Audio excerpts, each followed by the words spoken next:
Bizim özü kim? Dedim mənəm Rasim Axmadlinski. Dedim eşidirəm sözünü, dedim mən Məhəmmədi görmək istəyirəm. Dedim olmaz, Məhəmməd səni görmək istəmir. Aç qapını, döyürdü, sındırırdı.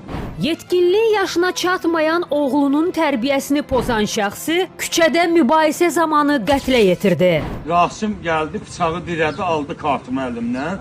Dedi polisə şikayət eləsən, evi yandırtdıraram dostlarımın əlinə. Bilirsən ki, mənim Asobudda, Qiliçdə dostlarım var. Özü də bildirdi ki, atam ömürlük Çorni Delfin türməsində yatır, babam Tolik 40 il yatır. Qəsdən adam öldürməkdə təqsirli bilinən Emil Hüseynovun cinayət işi. Bu Rasimə qoşulandan sonra müəyyən yavaş-yavaş uşağa qəlyanda nə çəkdirdi, nə yedizdirir, nə etsə uşaqdan nifrət yaratdı. Bir dənə vurdum ona, hələ bilmədim nə qədər, vurdum ki, yaralıyım, əl çəkdim. Rasimə görə oldu və mən Rasimdən boynuma bət qorxurdum ki, Rasim məni öldürə bilər. Fiziki məndən güclüdür və o günü Allah məni ona görə saxladı ki, mən sağam ki, Rasimin üstündə bıçaq olmadı. Ceyhun Həmidovun təqdimatında Kriminalda Bazar günü saat 23:15-də.